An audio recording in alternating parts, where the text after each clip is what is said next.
2011. január 1 és június 30-a között Magyarország első ízben töltötte be az Európai Unió Tanácsának soros elnöki tisztségét.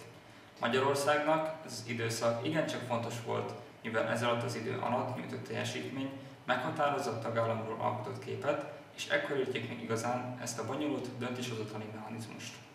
Az elnökségi program jelmondata erős Európa volt. A cél az adósságok, a gazdasági válság és az inflációs gondok megoldása volt. Intézkedéseink között szerepel az egységes energiapiac ellátása, amely növeli a tagállamok biztonságos áram- és gázellátását.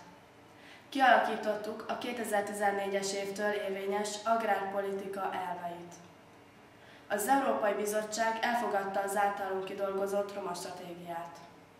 Kormányzásunk alatt elfogadták a Duna stratégiát, amely erősíti az integrációt az unión belül, valamint szorosabbra fűzi a jó viszonyt a szomszédos területekkel is, hiszen a 8 uniós tagállam mellett 6 EU-n kívüli ország is része az együttműködésnek. A fél év alatt nagy hangsúlyt fektetünk a civilek és az önkéntes szervezetek támogatására. Az elnökség utolsó napján sikeres tárgyalást folytattunk Horvátország csatlakozásával kapcsolatban, ami alapján előreláthatólag 2013. július 1-én csatlakozhat az Európai Unióhoz.